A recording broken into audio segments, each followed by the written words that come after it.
Et bien, d'abord, merci de m'accueillir aussi chaleureusement. Ça fait plaisir de vous revoir. Je viens en Alsace depuis des décennies. J'y venais déjà dans les années 80 pour suivre les premières élections, les municipales de 89, j'étais là. Donc vous voyez, c'est une vieille histoire d'amour entre Strasbourg et moi, et entre l'Alsace et moi. J'aime beaucoup, je suis venu pendant la campagne plusieurs fois, pas à Strasbourg, mais dans les environs. Comment? Voilà. Donc vraiment, j'ai une grande histoire d'amour avec l'Alsace et j'aime beaucoup, je trouve ça charmant, les gens sympathiques, chaleureux, et vous le montrez encore ce soir. Alors, vous savez que vous êtes des cobayes en fait. Oui, je vous explique. Vous êtes des cobayes, pas mal. Tout simplement parce que quand on a décidé de faire ces rencontres de la reconquête, donc on devait trouver un thème, on devait trouver une région pour commencer, pour ouvrir le bal. Et on a choisi l'école et l'Alsace. Et parce que vous imaginez bien qu'on n'est pas vraiment en campagne électorale, c'est le passé. On doit faire un nouvel exercice, un exercice qui n'est pas un meeting traditionnel de campagne, qui est une rencontre entre vous et moi, qui est entre la conférence, la causerie, la discussion, car après mon propos liminaire, j'espère bien que certains d'entre vous me poseront des questions, ou interviendront, ou témoigneront, ou donneront des témoignages sur le thème de l'école. Donc voilà, c'est une première. Vous et moi, on va commencer ensemble. Je tiens à vous dire que je suis aussi très content de vous voir et de vous revoir pour certains. J'en ai vu certains qui sont venus à l'université d'été dans le Var, qui venaient certains en voiture, d'autres en train, d'autres en avion, qui sont venus à l'université d'été. Je tiens à vous dire que depuis cette université d'été, c'est-à-dire il y a 15 jours, le parti a rassemblé 400 inscriptions de plus. Pour vous donner une idée, depuis avril, donc depuis le premier tour de la présidentielle, il y a eu 10 000 inscriptions de plus. Donc voilà, histoire de vous donner des nouvelles. Je vous propose donc, j'interviens d'abord, je vous donne quelques idées sur ce thème de l'école, qui je crois est fondamental, et ensuite, il y aura des réactions de votre part, des questions, des témoignages, ce que vous voulez. Pourquoi l'école ? Tout simplement parce que je pense que c'est un des sujets les plus importants, les plus fondateurs, les plus essentiels pour notre pays et pour chacun d'entre nous. Vous savez, on peut se demander, après tout, pourquoi l'être humain a besoin d'école. Après tout, les animaux, à qui on nous compare tout le temps maintenant, n'ont pas d'école. Tout simplement que l'être humain a une particularité dans la création, c'est qu'il arrive, tout bébé, complètement immature. Il n'est pas fini. Il n'est pas fini, son développement physique n'est pas fini et son développement intellectuel encore moins. Il a besoin qu'on lui raconte ce qui s'est passé avant sa naissance, parce qu'il ne le sait pas. Il a besoin qu'on lui raconte ce qui s'est passé parce qu'il doit s'intégrer dans la société dans laquelle il est venu au monde. Évidemment, la première société dans laquelle il est venu au monde, c'est sa famille. Et donc, c'est sa famille qui va, dans la nuit des temps, commencer à lui apprendre ce qu'il doit savoir pour vivre au milieu des siens. Et puis, vous imaginez bien que dans l'histoire humaine, il y a eu la famille, puis la tribu, puis la cité, et puis enfin les États-nations, qui sont des inventions européennes, et en particulier de la France et de l'Angleterre. Et à chaque fois, il y a eu un système scolaire adapté à cette structure sociale. Quand il y avait les tribus, quand il y avait les cités, évidemment, l'école était organisée par qui? Par les religions. Et donc, dans le monde chrétien, c'était les prêtres. Dans d'autres mondes religieux, à chaque fois, d'autres mondes politiques, pardon, c'était les religions qui s'occupaient de l'éducation des enfants. On peut voir d'ailleurs chaque civilisation à travers son système d'éducation religieuse. On a par exemple aujourd'hui encore dans le monde islamique les fameuses madrasas, qui sont des écoles religieuses, coraniques, où on apprend par cœur et où on n'a pas le droit d'interpréter le texte coranique. Il y a aussi dans le monde juif les fameuses yeshivot, où les étudiants apprennent au contraire à échanger et à confronter leurs opinions. Et puis, dans le monde européen, il y avait bien sûr les jésuites qui ont établi un style d'éducation terriblement sophistiqué, très, très fin, très intelligent, à la fois subtil et retors, qui a éduqué tous les grands noms, en vérité, de l'Europe jusqu'au XIXe siècle. Par exemple, en France, on sait que Voltaire sort des Jésuites et d'autres, tous les grands dignitaires de la Révolution française sortent aussi des Jésuites. Et on peut d'ailleurs se dire que c'est cette éducation de toute une génération à partir du XVIIIe siècle qui a provoqué la Révolution. Car à partir de ce moment-là, il y a toute une génération qui a su lire, qui a su écrire, qui a su analyser, qui a su donc critiquer, qui a commencé à lire les grands philosophes, Voltaire, Rousseau, Diderot, etc. Et donc c'est à partir de cette éducation venue des prêtres, venue des jésuites, venue de la religion, qui a provoqué cette réaction et cette révolution française. C'est d'ailleurs toujours problématique de voir que c'est le pouvoir royal, avec Louis XIV, qui a ordonné d'abord une école à chaque fois pardon, je cherche mon mot, j'allais dire par ville, mais c'est en fait par paroisse. Il a exigé une école par paroisse. Et évidemment, dans les grandes villes, nous avons eu toute cette génération qui est devenue alphabétisée, qui est devenue même mieux qu'alphabétisée, et qui a provoqué la Révolution française. D'ailleurs, quand un siècle plus tard, Jules Ferry arrive au pouvoir et qu'il décrète la fameuse école publique, gratuite, laïque, les Français savent déjà tous lire et écrire. En tout cas, les hommes.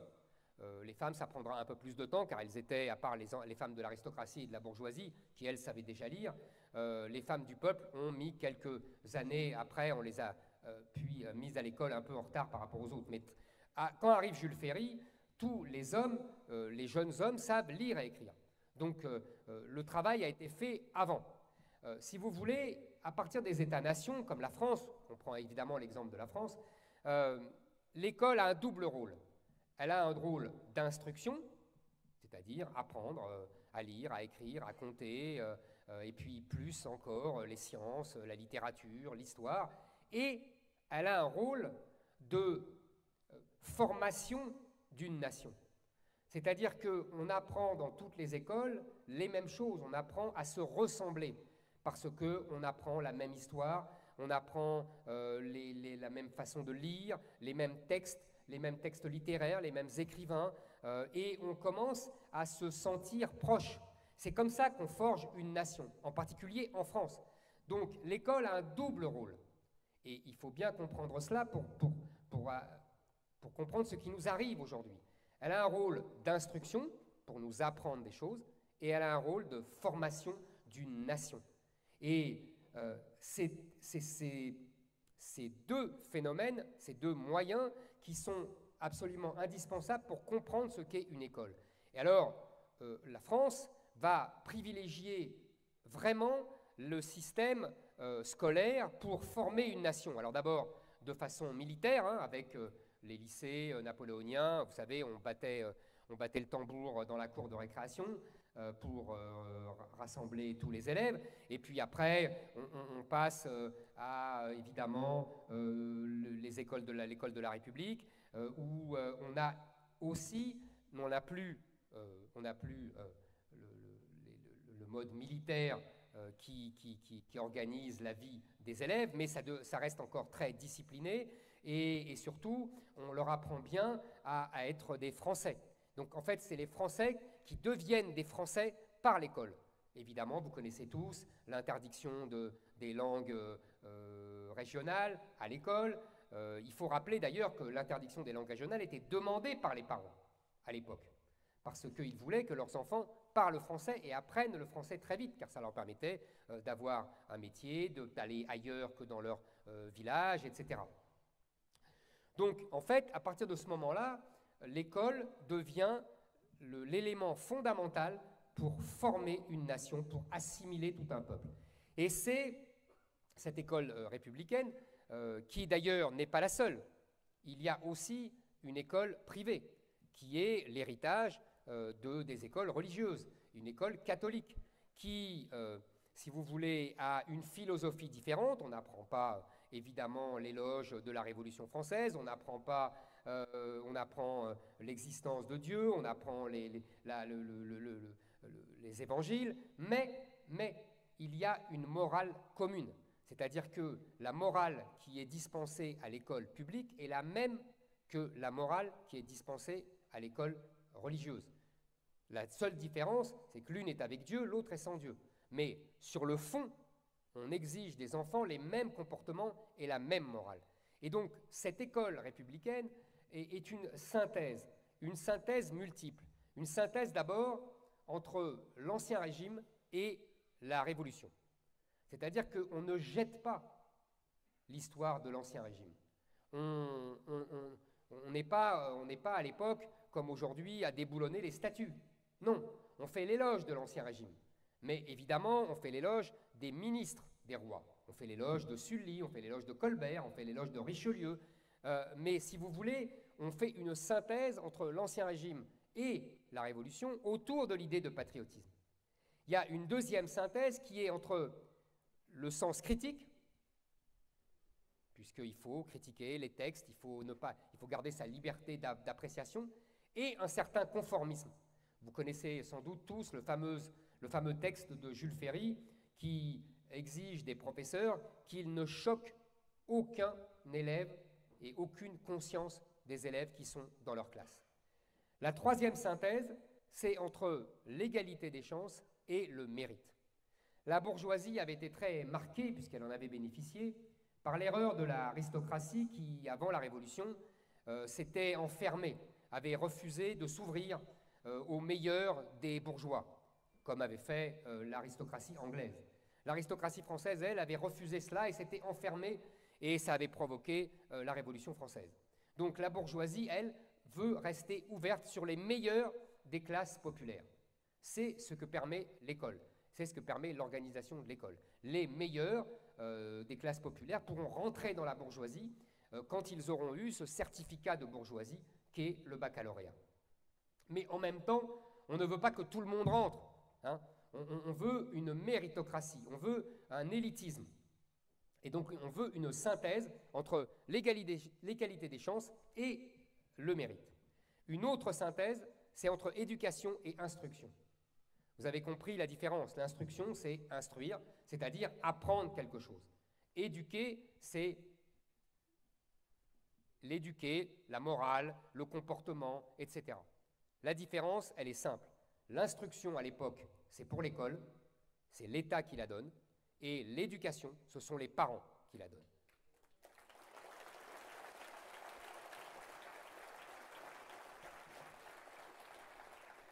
Synthèse aussi entre individualisme et assimilation. On respecte bien sûr les individus, les droits des citoyens. On sait bien qu'on est régenté par la Déclaration des droits de l'homme. Tout cela est au-dessus de cette école républicaine, mais en même temps, on veut que tous s'assimilent. C'est-à-dire que tous deviennent des Français. Les enfants des régions différentes qui sont devenus Français, et puis aussi les enfants des immigrés italiens, belges, espagnols, etc., qui arrivent en France à partir de la fin du XIXe siècle. Il y a une autre synthèse qui est la moins bien réussie. C'est la synthèse entre littérature et science. L'idéal eût été évidemment de valoriser autant les littéraires et les scientifiques. Sous la Troisième République, on a privilégié les littéraires. En fait, tout part de Napoléon. Quand il crée le baccalauréat en 1808, quand il crée l'université, il a le choix de donner toute cette responsabilité entre deux personnes. Un littéraire, Fontane, qui est aussi un catholique, monarchiste, et un scientifique, Fourcroy, qui est un révolutionnaire. Il choisit Fontane. Et même à Sainte-Hélène déjà, lui qui était un esprit à la fois mathématique et littéraire, il regrettera ce choix en disant que Fontane a orienté l'école française vers une domination excessive des littéraires par rapport aux scientifiques. Et on le payera très cher ensuite, en 1870 par exemple, lors de la guerre face à la Prusse. Bismarck, le chancelier Bismarck, se moquera de ces Français qui sont insuffisamment scientifiques, contrairement à leurs homologues allemands, au moment de la révolution industrielle. Mais à part cela, à partir de la création du bac, donc, dont je vous ai parlé en 1808, tous les pouvoirs, qu'ils soient impériaux, monarchiques, républicains, vont à partir de là tenter et réussir de rendre le baccalauréat de plus en plus difficile. C'est le contraire de ce qui s'est passé aujourd'hui. À l'époque, on veut le rendre de plus en plus difficile, de plus en plus exigeant. Alors on met une épreuve de philosophie qui n'existait pas, et puis on rajoute des épreuves écrites, alors qu'au début c'était un oral, etc., etc. Le résultat, c'est que il y a tous les ans entre 2 et 3% d'une classe d'âge qui réussit le baccalauréat. Et cela va arriver jusqu'en 1945. En 1945, il y a 28 000 bacheliers. Mais il faut relativiser. Il n'y a que 28 000 bacheliers, mais les gens qui ont le certificat d'études et qui ont le brevet sont d'un niveau tout à fait remarquable. Il vous suffit de regarder les copies qui ont été publiées il y a quelques années de gens en 1900 ou en 1910, qui sont des épreuves de certificat d'études, pour comprendre le niveau qu'ils avaient atteint. Et là, c'est là qu'il faut, si vous voulez, dans notre histoire de notre école, il y a un basculement. C'est 1945. Pour différentes raisons. D'abord, une raison politique, j'allais dire géostratégique. Le général de Gaulle, qui arrive au pouvoir, laisse l'éducation nationale au Parti communiste. Il le fait pour de multiples raisons. D'abord parce que, vous savez, il veut absolument éviter la guerre civile, et la guerre civile gronde dans différents endroits de France, en particulier à Toulouse. Donc il faut qu'il donne des gages au Parti communiste, qui est le premier parti de France à l'époque.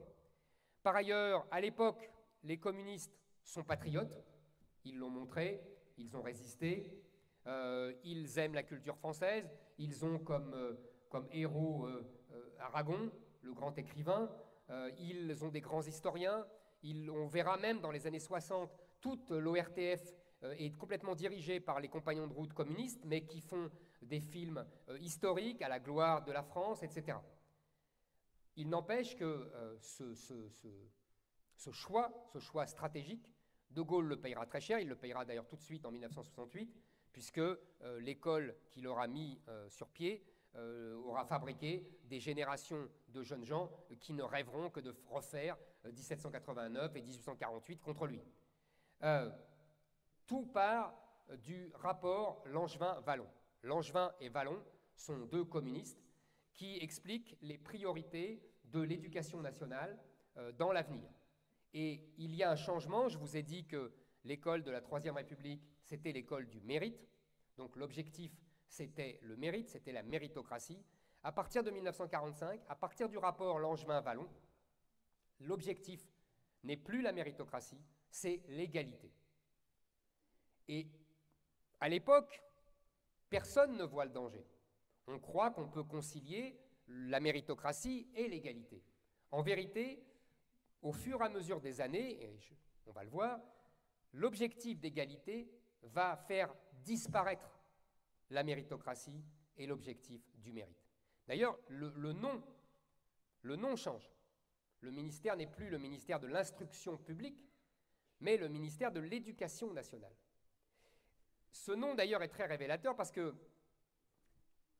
il a été modifié déjà en 1932. Pour la première fois, en 1932, un gouvernement a eu un ministère de l'Éducation nationale et non pas de l'instruction publique. Et d'ailleurs, le ministre de l'époque, qui s'appelait Anatole de Monzy, avait déjà comme objectif la poursuite de l'égalité. Ce nom d'éducation nationale a été supprimé par Vichy en 1940, qui voulait revenir au nom d'instruction publique. Et puis, à Vichy encore, mais un an plus tard seulement, on est revenu à l'éducation nationale. Donc ce terme d'éducation nationale signifie quelque chose, signifie un basculement d'objectif, comme je vous l'ai dit. Donc l'objectif n'est plus la méritocratie, mais la lutte contre les inégalités. Quand le général de Gaulle revient au pouvoir, il comprend ce qui s'est passé, il comprend son erreur et il tente de la corriger. J'ai, quand j'étais jeune journaliste, rencontré son conseiller aux affaires éducatives, un monsieur qui s'appelait monsieur Jacques Narbonne, et qui m'a expliqué comment le général de Gaulle avait essayé de lutter contre les conséquences de la massification et donc de la baisse du niveau. Il faisait des notes tous les 6 mois, des comités interministériels. Il alertait le Premier ministre Pompidou, il alertait le ministre de l'Éducation nationale Fontanet, qui était terrorisé par les syndicats, et ils ne firent rien. À la fin de guerre lasse, il a nommé un homme à lui, Alain Perfit, pour enfin appliquer ses consignes. Mais cet homme a été nommé en mars 1968, et vous connaissez la suite. Après mai 68, on nomme Edgar Faure. Edgar Faure est un type supérieurement intelligent, mais très malin. Et donc, il ne veut surtout pas de conflit. Et donc, il donne des gages à tous les syndicats, les jeunes, etc. Il supprime, grand symbole, le latin en 6e. C'est-à-dire que le latin ne sera plus enseigné en 6e à partir de 68. Ça n'a l'air de rien, mais le symbole est donné de la dégringolade du niveau. Alors, on ne s'en aperçoit pas au début. Mais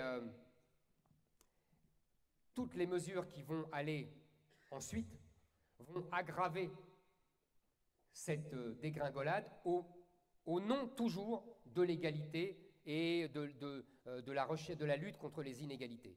Il y a bien sûr la loi sur le collège unique en 1975, la réforme Haby. Quand on demandait, j'ai lu des déclarations du ministre de Giscard à cette époque-là, quand on lui disait mais on va mettre des élèves qui n'ont pas le même niveau, des élèves très bons et des élèves beaucoup moins bons et des élèves beaucoup plus faibles, et ça va être mauvais pour les élèves les plus forts. Il répondait mais c'est pas grave. C'est pas grave parce qu'au moins ça va permettre aux élèves les plus faibles de monter. En vérité, il s'est trompé. Ça s'est écroulé. Et ça s'est écroulé de plus en plus. Et il restera à Jean-Pierre Chevènement le triste honneur d'avoir encore aggravé cette dégringolade avec sa fameuse formule, vous vous souvenez, 80% d'une classe d'âge au baccalauréat. Pour atteindre cet objectif, l'éducation nationale met tout en œuvre. On exige des profs qu'ils donnent le bac, qu'ils remontent les notes, qu'ils notent avec bienveillance. Tout est fait pour atteindre ces 80%. Mais en même temps, on ne change pas l'utilité du bac. C'est-à-dire que vous savez, le bac, c'est pour rentrer à l'université. Mais il faut avoir les moyens intellectuels et culturels pour suivre les cours qui vont être donnés à l'université. Quand le bac était donné à 3% d'une classe d'âge, vous imaginez qu'ils avaient tous le niveau. Quand il est donné à 80%, c'est fini. Il ne veut plus rien dire. Et il y a, en première année d'université, 50% d'échecs. C'est vous dire que ces élèves n'arrivaient rien à faire à l'université. C'est triste, mais on aurait dû, pour leur permettre d'accéder à l'université, améliorer le niveau avant le bac. Ce n'était pas inéluctable. On pourrait répondre qu'il faudrait, c'est normal, tout le monde doit aller à l'école, tout le monde doit suivre une scolarité longue, etc. Il y a des pays qui ont beaucoup mieux géré cela. En Suisse, par exemple, l'équivalent du bac, le MATU, n'est donné qu'à 20% d'une classe d'âge. En Allemagne, de même, l'équivalent du bac, l'abitur, est donné à 33% d'une classe d'âge.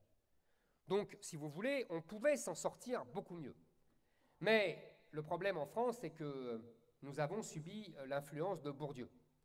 Vous savez, Bourdieu, c'est ce grand sociologue qui d'ailleurs devait tout à l'école, puisque son père était un petit agriculteur, et qu'il est devenu normalien, il a eu 3 garçons qui ont tous été normaliens, c'est vous dire ce qu'il devait à l'école, c'est vous dire aussi combien il a été ingrat. D'ailleurs, ça me rappelle quelqu'un qui s'appelle Papendai, et qui lui aussi doit tout à l'école, et qui sans doute est encore plus ingrat que Pierre Bourdieu.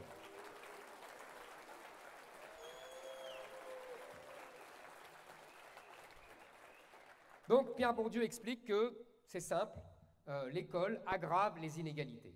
Et là, on part dans une espèce de délire, tout est mis cul par-dessus tête. Les notes, on estime que les notes sont traumatisantes, on estime que les classements sont humiliants, alors on les supprime.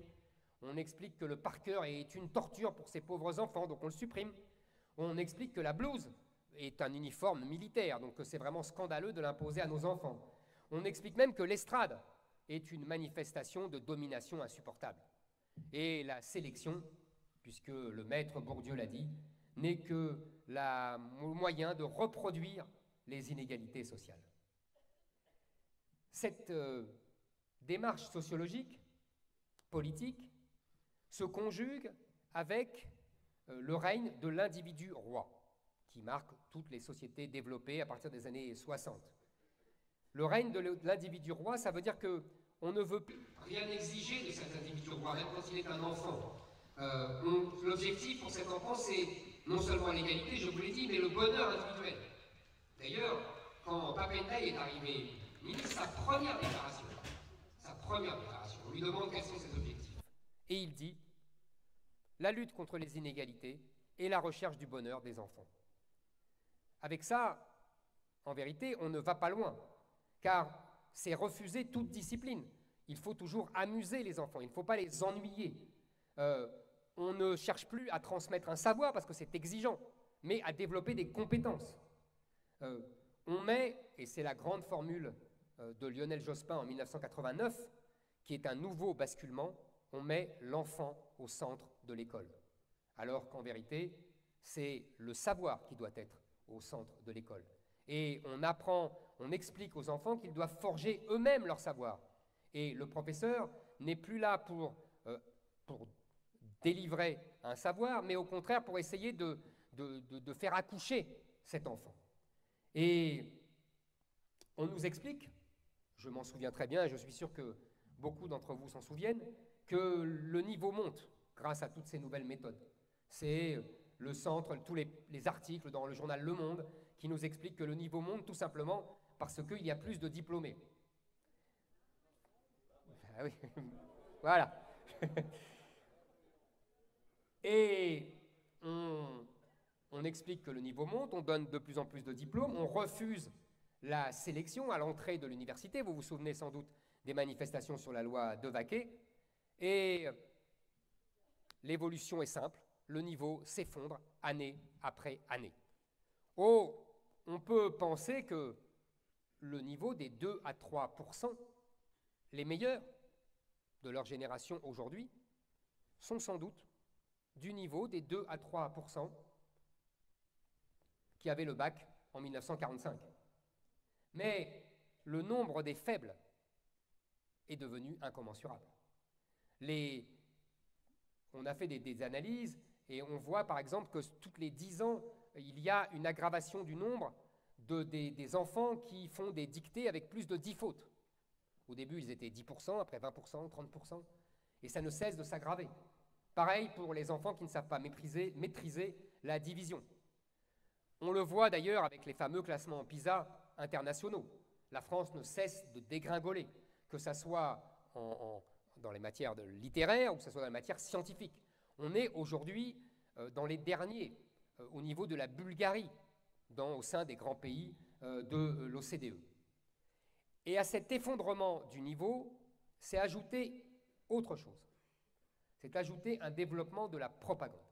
Oh, bien sûr, l'école a toujours été le lieu où l'on instruisait les enfants et donc où l'on transmettait une certaine idéologie, une certaine représentation du monde. Je parlais des jésuites tout à l'heure, évidemment qu'ils transmettent à leurs élèves leur vision du monde.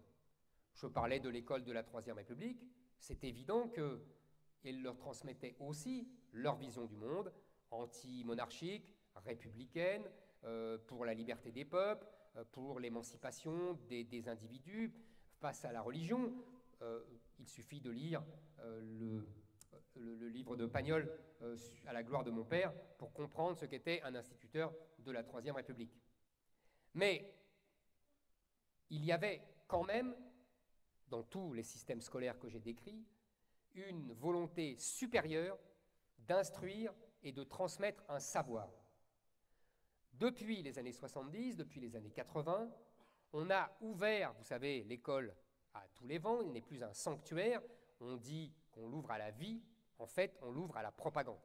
C'est-à-dire qu'il y a d'innombrables associations qui peuvent rentrer dans les écoles, des associations féministes, antiracistes, LGBT, qui peuvent donner leur bonne parole et qui peuvent endoctriner les enfants. Et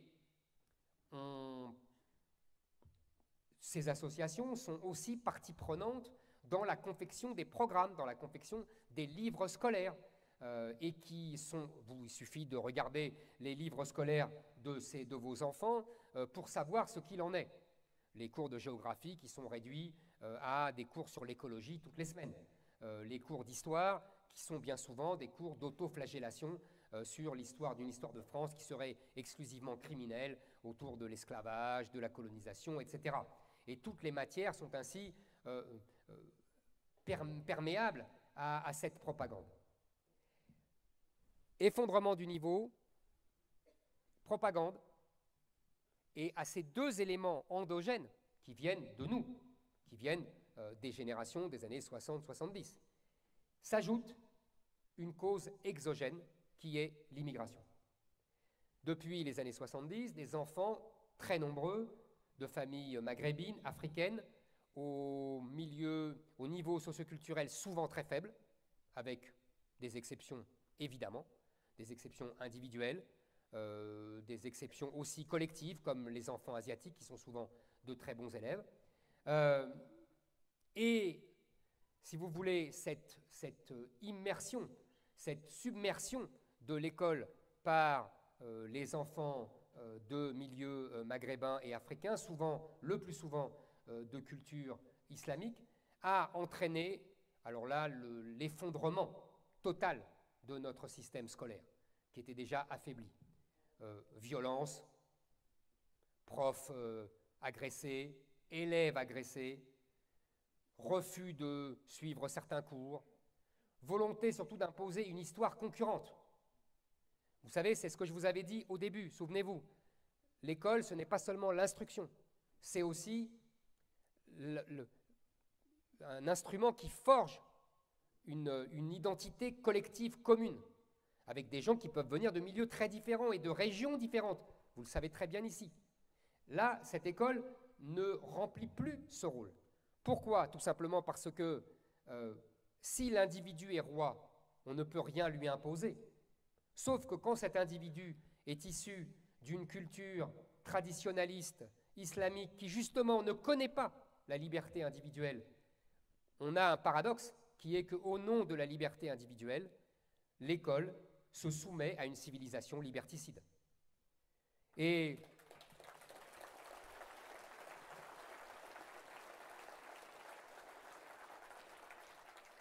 on le voit à l'école tout le temps. Il y a aujourd'hui des histoires concurrentes, des valeurs concurrentes et des vêtements concurrents. On s'est beaucoup moqué de moi quand j'ai proposé pendant la présidentielle le retour de la blouse. Ce n'était pas par nostalgie, j'aurais pu dire un uniforme comme dans les écoles britanniques ou les écoles des Antilles. C'est absolument charmant et fort saillant. Pourquoi je parlais de cela? Parce que si vous n'imposez pas un costume, eh ben vous subissez le costume venu de l'extérieur. Le costume venu de l'extérieur, ça a été depuis des décennies le produit de la mode. Alors c'était plus ou moins déshabillé, il fallait se battre pour que certaines et certains ne s'habillent pas de façon comique, je n'en dirai pas plus. Mais aujourd'hui, ce n'est plus seulement la mode qui va régenter les costumes des écoles et des écoliers, c'est l'islam. On le voit avec le développement des nouveaux uniformes. Le voile, bien sûr, qu'on croyait avoir interdit et qui revient, mais aussi ce qu'on appelle les abayas, vous savez, ces grandes jupes longues, les camis. Qu'est-ce que c'est tout cela? C'est tout simplement leur blouse. C'est-à-dire qu'ils veulent imposer leur costume, parce que tout simplement, le costume, c'est un mode politique, c'est un mode de transmission politique. Et on impose ainsi une culture, une civilisation à travers le costume. Ça s'est fait dans toutes les civilisations, quelles qu'elles soient. Toutes les civilisations ont des costumes symboliques qui représentent leur histoire, leurs mœurs, etc. Donc, face à cette évolution, Emmanuel Macron n'a semblé ne pas réagir. Il a pourtant nommé un ministre de l'Éducation pendant son premier quinquennat, qui s'appelait Jean-Michel Blanquer, et qui tenait un discours très proche de celui que je tiens, c'est-à-dire revenir au savoir transmis, et revenir à lire, écrire, compter, il était hostile, par exemple, au voile pour les mères qui accompagnaient leurs enfants.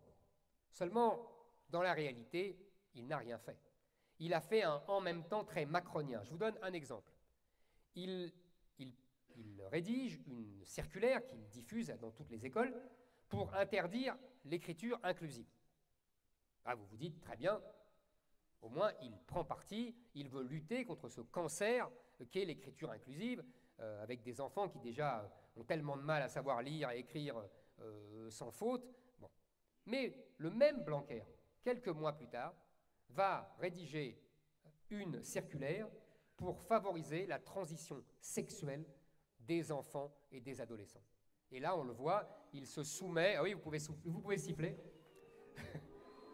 Ça, c'est le en même temps de Jean-Michel Blanquer.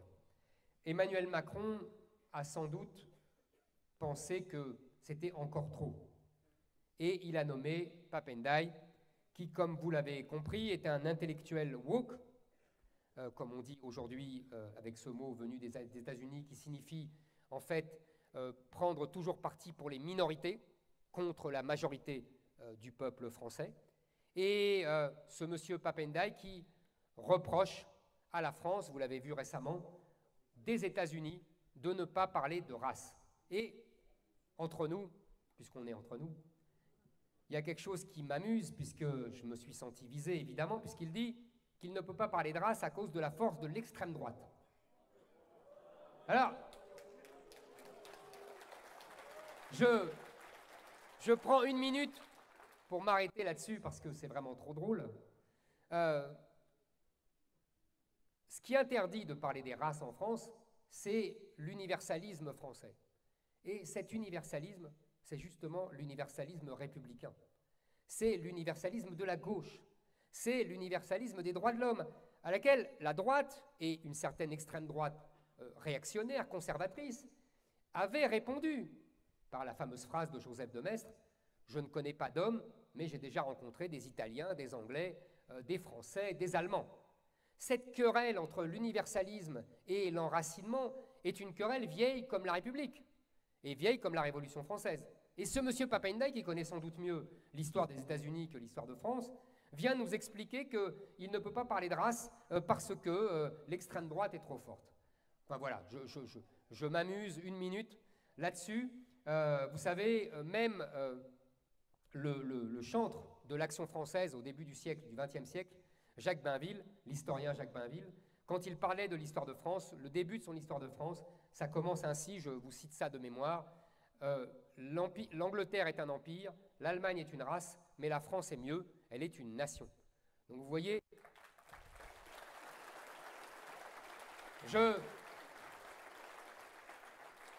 Je vais sans doute envoyer cette phrase de Jacques Bainville au ministre de l'Éducation nationale. Il verra ce que pense l'extrême droite. Donc, voilà. En fait, l'école est un très bon exemple de ce que je répète depuis des années, c'est que l'immigration ne crée pas nos problèmes, mais elle les aggrave tous. C'est le sujet. Et l'école est une parfaite incarnation de cette formule. Alors, vous allez me dire, après ce long diagnostic, que faire? D'abord, il faut comprendre que l'école française, telle que je vous ai décrite, c'est-à-dire à la fois le fleuron de l'intelligence française et en même temps le moyen de forger un État-nation millénaire, érigé par les rois, les républiques, les empereurs, cette école-là est morte. On ne pourra pas la ressusciter telle qu'elle. On ne refera pas l'école de 1900 et même on ne refera pas l'école de 1960.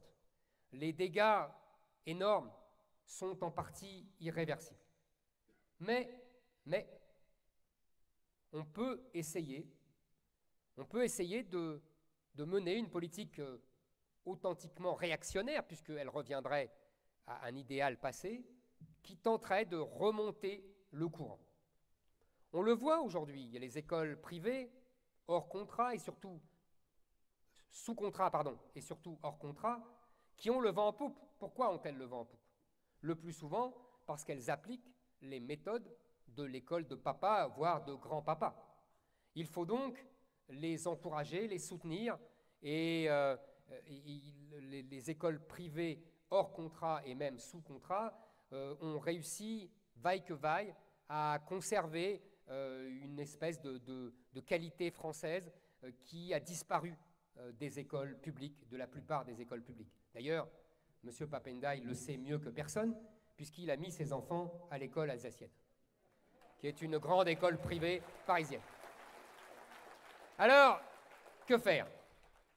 Je pense qu'il faut éviter l'ingérable et gérer l'inévitable. Je m'explique. Éviter l'ingérable. D'abord, je vous l'ai dit, en arrêtant l'immigration. En arrêtant évidemment par une politique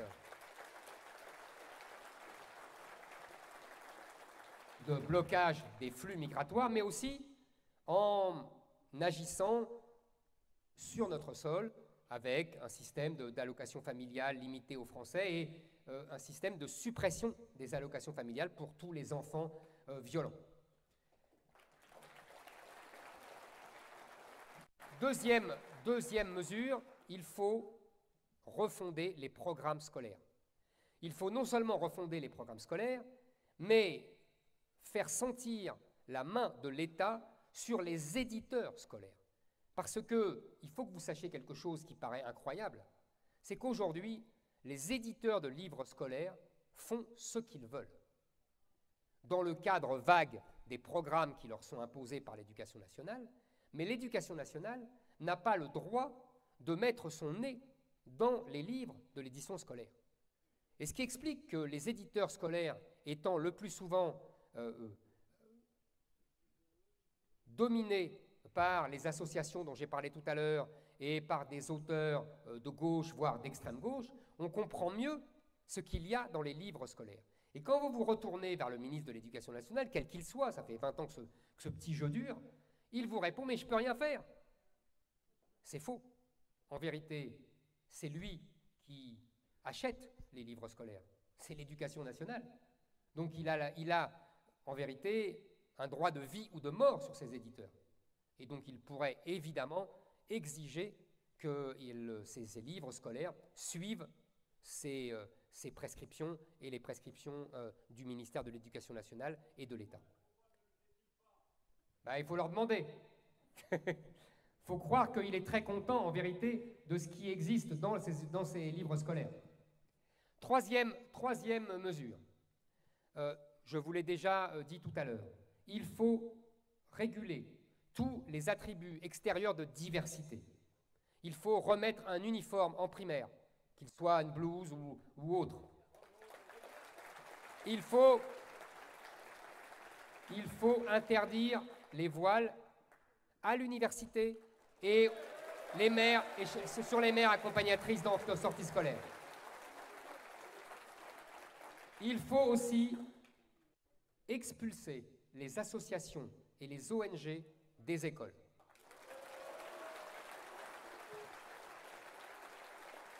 Enfin, il faut rétablir une discipline digne de ce nom, avec un surveillant général digne de ce nom et avec des mesures de sanctions efficaces. Vous savez qu'aujourd'hui, il n'y a plus en vérité de sanctions. Donc il faut rétablir un système de sanctions. Ça, c'est les mesures que je dirais en amont. Après, il y a les mesures en aval, ce que j'ai appelé gérer l'inévitable. D'abord et avant tout, je pense que c'est la mère de toutes les réformes, supprimer le collège unique.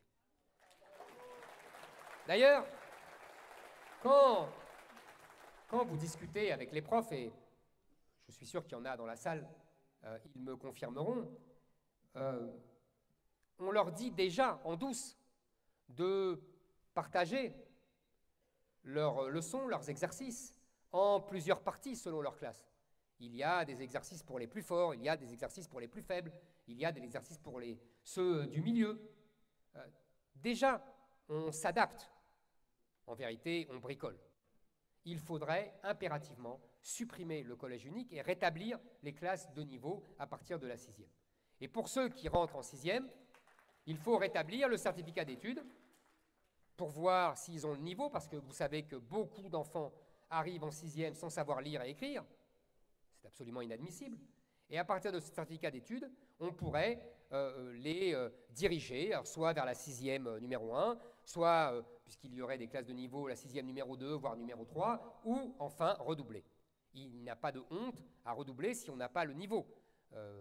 Donc ça, c'est la deuxième chose. Troisième chose, troisième mesure, l'interdiction absolue, et non pas seulement dans les circulaires, de l'écriture inclusive.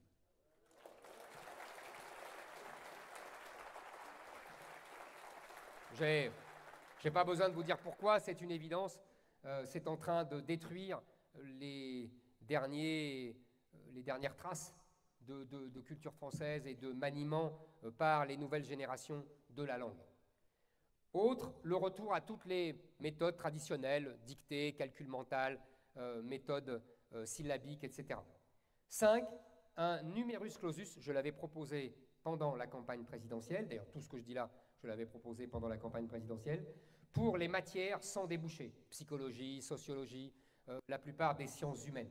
Il faut mettre un numerus clausus, car c'est ridicule d'envoyer ces jeunes gens au casse-pipe, avec des classes surchargées et avec des gens qui n'auront pas de débouchés dans ces matières-là. Il faut limiter le nombre d'élèves dans ces matières-là. En revanche, nous devons faire le contraire pour les études médicales, mais ça, le gouvernement a finalement pris cette mesure, et aussi pour les écoles d'ingénieurs, pour tout ce qui est scientifique. Et enfin, nous devons revaloriser l'enseignement professionnel, en particulier l'enseignement professionnel industriel.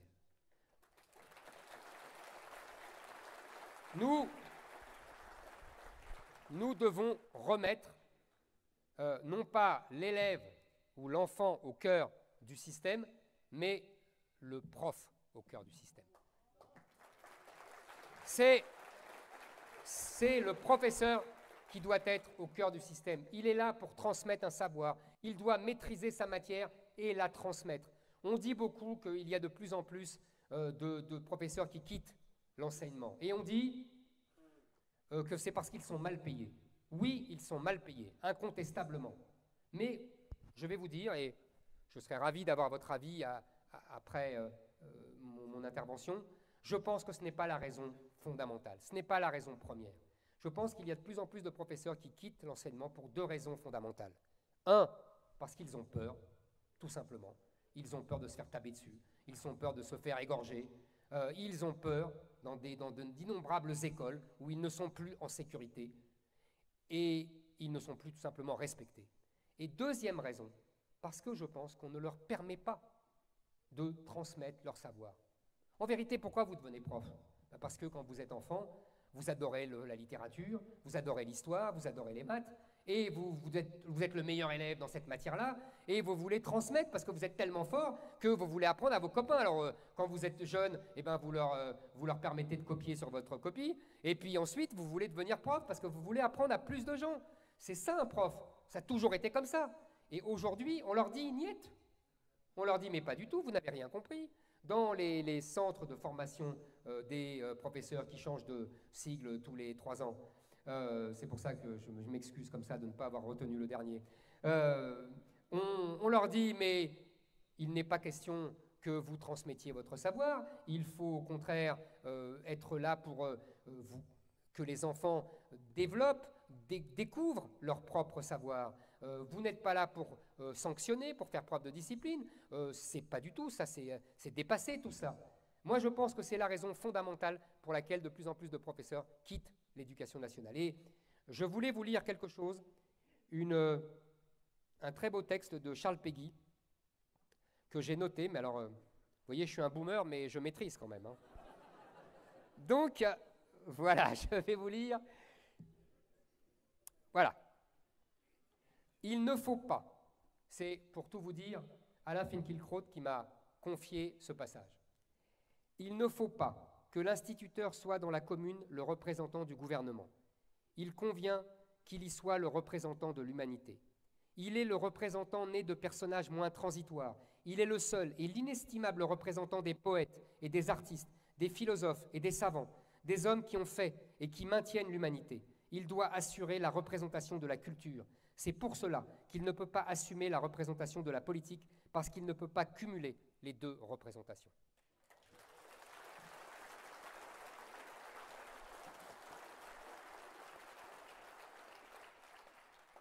Alors, puisque je ne peux pas faire ça directement en tant que président de la République, j'ai décidé... Merci. J'ai décidé de vous mettre à contribution. C'est, vous l'avez vu, notre programme, notre projet de parents vigilants. Qu'est-ce que c'est? Vous l'avez deviné. Vous avez tous des enfants. Ils sont à l'école. Ils reviennent parfois avec des réflexions les plus saugrenues, les plus scandaleuses, parfois les plus infâmes. Au début, vous vous énervez, ça m'est arrivé. Vous vous en prenez à votre enfant, et après il vous dit « mais enfin, c'est le prof, c'est la prof qui m'a dit ça ». Et alors là, vous regardez le cours, vous regardez le livre, et vous écoutez votre enfant qui vous raconte ce qui se passe. Eh bien, ce que je voudrais, et ce que je demande aux parents vigilants, c'est de nous les raconter, de nous raconter ce que leurs enfants leur racontent, et de faire sortir cela, de le rendre public. Et vous allez voir, ça va avoir un effet majeur. Ils ne pourront plus parader. Il faut absolument leur mettre la honte. Comme ils font, il faut reprendre leur méthode. Il faut rendre public ce qu'ils font dans les écoles à nos enfants. Et nous avons déjà 25 000 membres. Chaque académie est déjà touchée. Nous avons des représentants dans chaque académie. Nous avons déjà reçu des lettres, des mails, des messages. Je me souviens par exemple de ce jeune homme qui dit être en première dans un lycée de Nice et qui écrit qu'il souffre de la propagande. Alors il nous explique en français, on a un cours de la féministe Olympe de Gouges, la féministe révolutionnaire. En géographie, c'est évidemment l'écologie et le développement durable toutes les semaines. En économie, c'est les inégalités sociales et les discriminations de genre. Et en anglais, c'est des textes sur l'esclavage aux États-Unis. Vous voyez, mais à part ça, il n'y a absolument pas d'endoctrinement. D'autres nous racontent qu'une infirmière une infirmière de l'école passe dans les classes pour dire que les garçons peuvent s'habiller en jupe. Il y a toutes ces associations qui viennent voir les enfants. Il y a qui viennent leur expliquer qu'un garçon peut être une fille et qu'une fille peut être un garçon, à des enfants de 8 ans. Ça ne les gêne pas. Et c'est favorisé par l'éducation nationale. Et vous avez vu que Pape Ndiaye, une de ses premières mesures maintenant, c'est justement de remettre au goût du jour ce qu'il appelle la lutte contre les inégalités, les discriminations de genre, etc. Ne vous laissez pas avoir. Quand il parle d'égalité, quand il parle de lutte contre les inégalités, quand il parle de discrimination de genre, ça veut dire qu'ils vont faire de la propagande LGBT, de la propagande transsexuelle, de la propagande féministe, antiraciste à vos enfants. Et c'est pour cela que nous avons créé ce groupe des parents vigilants qui, j'espère, va prendre encore de l'ampleur.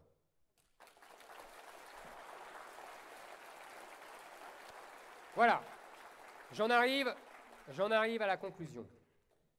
Je dirais que l'école, et c'est la raison pour laquelle j'ai choisi ce sujet en premier, est à la confluence des trois malheurs qui accablent le peuple français. Le grand remplacement, le grand déclassement et le grand endoctrinement.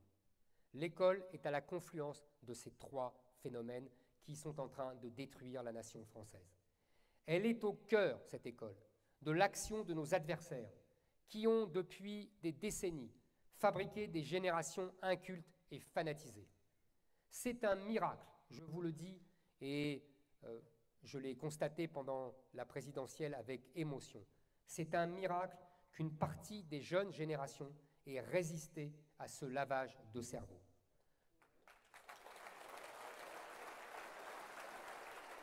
Nous devons donc les aider en leur donnant les moyens d'apprendre autre chose. J'allais dire, en leur donnant les moyens d'apprendre quelque chose. Les écoles privées ne sont pas faites pour les chiens et Reconquête prendra toute sa part dans l'instruction de notre relève. Merci.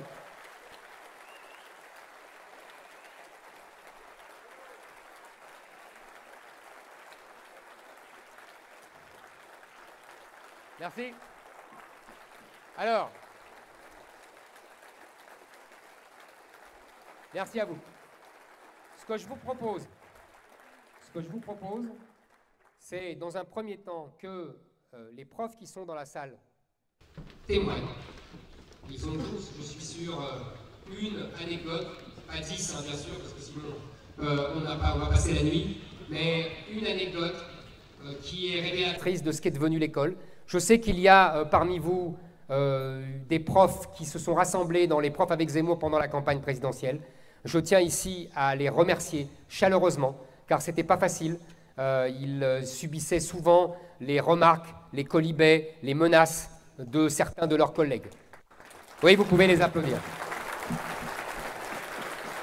Donc, je vous propose quelques témoignages de professeurs, puis des questions dans la salle. Je suis à votre disposition. Vous pouvez me demander des compléments d'informations, d'autres analyses ou des réflexions. Allez-y, je suis là pour vous écouter.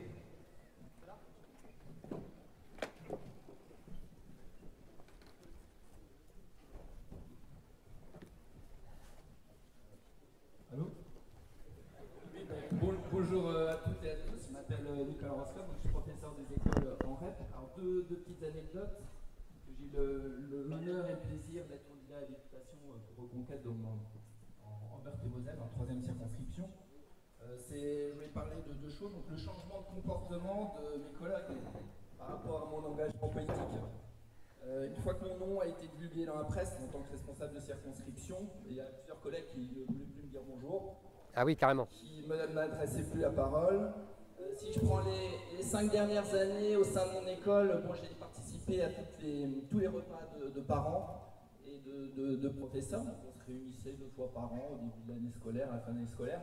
Je n'ai pas été invité aux 2 derniers repas, alors que j'étais présent à tous les derniers. Il y avait aussi une boucle WhatsApp de mon école, donc là j'ai été exclu.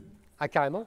Et ça va un petit peu mieux récemment, donc maintenant, à force d'être courtois et respectueux, ils me disent bonjour un par un. Quand ils sont en groupe, ils n'osent pas trop me voir, donc voilà. Ça c'était mon premier témoignage. Le deuxième et dernier, c'était au niveau des manuels scolaires.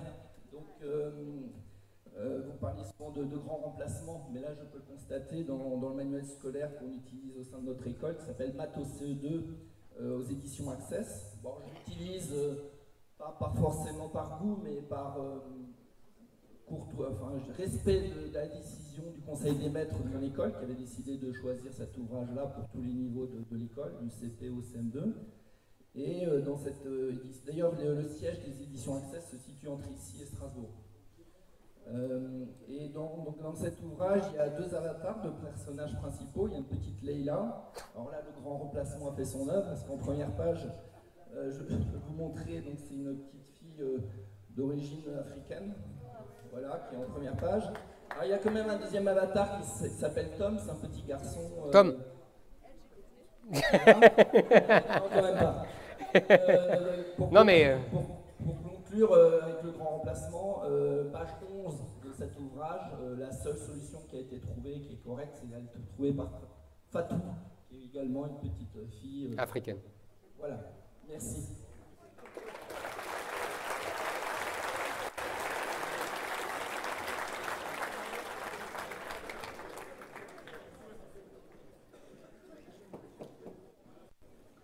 Bonjour Monsieur Zemmour, je suis surveillante ici. Ah. Je suis surveillante dans un collège et alors justement moi aussi j'ai même pas pu imprimer le billet pour venir ici parce que je savais très bien que sinon j'allais aussi être mise de côté par mes collègues. Donc moi je vois effectivement qu'on met beaucoup l'accent plus sur la campagne LGBT, le racisme plus que le règlement scolaire, donc le chewing-gum, etc. Et tout ce que j'entends 90% du temps dans la cour de récré, c'est voilà, un tel est gay en 6e. Moi j'aimerais m'habiller comme une fille, on en a qui sont en jupe aussi. Enfin voilà, on a du racisme à tout va. En 6e? En 6e, oui. En 6e depuis le début de l'année. Mais c'est incroyable. Donc voilà, alors les livres d'histoire géo, il y a 2 pages sur la Première Guerre mondiale, je ne parle même pas de la Seconde, et on m'a demandé s'il y avait Jean-Luc Mélenchon dans le manuel.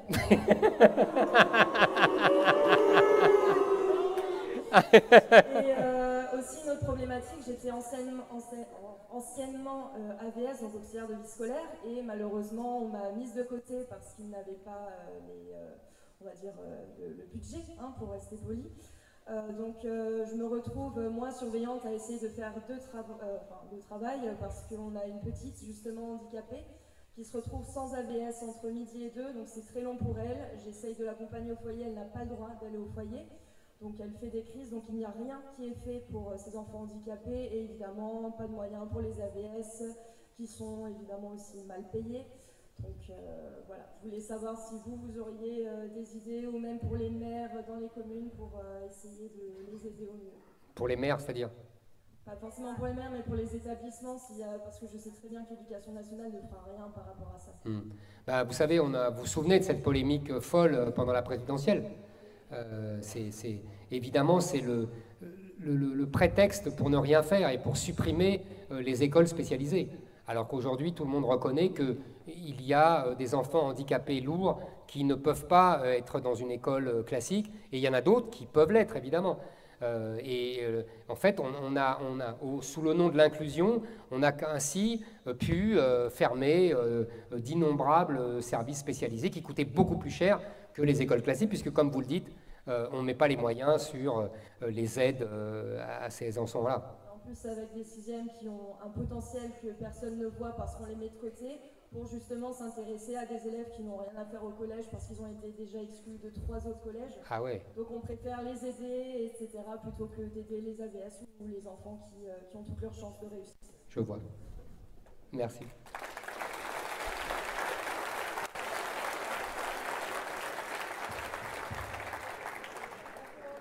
Mon témoignage sera très bref. Je voulais simplement dire que tout ce qu'a dit Éric Zemmour cet après-midi, rien de ce qu'il a dit, je dis bien rien, n'est inventé, rien n'est exagéré, rien n'est faux. J'ai été pendant de longues années professeur de lettres, je sors de la même école que celle dont sort Alain Finkielkraut, dont vous avez parlé tout à l'heure, et depuis 10 ans, je suis personnel de direction et aujourd'hui principal de collège. Et au cours des dernières années, naturellement, puisque je suis le creuset des informations, des circulaires, des directives, des consignes ministérielles et rectorales, académiques, j'ai pu constater la montée crescendo de ces pressions absolument insupportables en direction du discours woke, comme vous l'avez dit tout à l'heure, antiraciste, homosexualiste, LGBT, et de ce que en Italie, nomme les valeurs de la République. Puisque l'expression, la formule valeurs de la République couvre très exactement cette propagande antiraciste, homosexualiste, pro-LGBT. Ce qui est très comique quand vous imaginez ce que pensaient les républicains, genre Jules Ferry et Gambetta. Je n'en dirai pas plus. Voilà, moi non plus.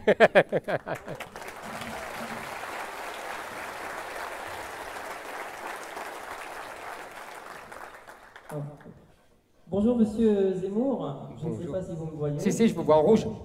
Bleu, blanc, rouge. Ah, très bien. Je pensais à vous. Alors, je vais essayer de ne pas être trop long. Je suis AESH actuellement. J'ai dû me reconvertir parce que j'étais aide-soignant, mais j'avais le malheur de ne pas être vacciné. Ah, Et je salue votre décision de réintégrer les soignants non vaccinés quand vous serez élu. ah j'espère que ça se fera avant quand même.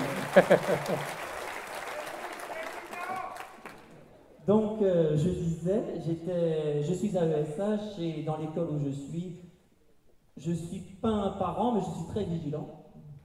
Et j'ai pu remarquer qu'il y avait effectivement des valeurs et des histoires concurrentes. Et je vais dire deux anecdotes très courtes, et j'aurai une question si vous me permettez.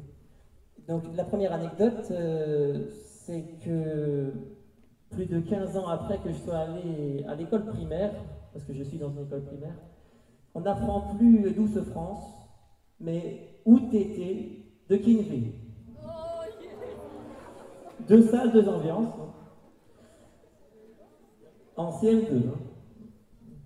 Et la deuxième anecdote, c'était que dans une classe de CE1, CE2, un petit enfant turc qui disait clairement à qui veut l'entendre qu'il préférait la Turquie à la France, a dit lorsque je lui signifiais qu'il devait obéir à la maîtresse, il a dit devant toute la classe en se tournant vers un de ses camarades turcs, « Or, c'est une femme, je n'ai pas à l'écouter. » Voilà donc la réalité des écoles aujourd'hui. Et donc la question que je voulais vous poser, c'est que quand vous faites face à un tel endoctrinement qui n'est pas fait par l'école, mais par la famille, souvent, et l'entourage des enfants, est-ce que vous pensez réellement que toutes les mesures que j'approuve, qui vont dans le sens pas d'une rééducation, parce que j'ai peur de ce mot, d'une réinstruction publique, est-ce que vous pensez réellement pouvoir extirper ces enfants de ce grand endoctrinement? Et est-ce que vous ne pensez pas que cette réinstruction fasse une crispation identitaire et puisse amener à la France insoumise des électeurs qui ne leur appartiennent pas encore? Je vous remercie.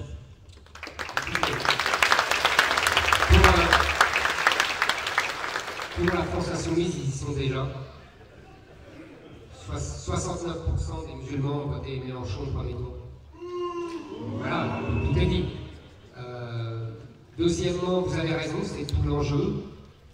Évidemment, c'est dans le cadre d'une politique globale, c'est-à-dire qu'il ne viendrait plus de nouveaux immigrants. Et on renverrait pas mal d'immigrés, délinquants, clandestins, chômeurs, etc. Donc ça serait une politique globale. Et après, effectivement, vous avez tout à fait raison, ça sera un enjeu énorme, ce n'est pas gagné d'avance. Mais si on n'essaye pas, on ne saura jamais. Et si on n'est pas ferme, c'est sûr qu'on ne réussira jamais. Et vous avez raison, aujourd'hui, l'éducation se fait plutôt à l'envers.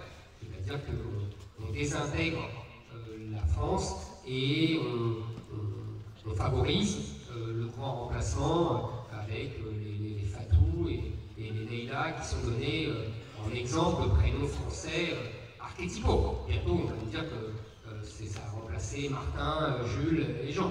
Voilà.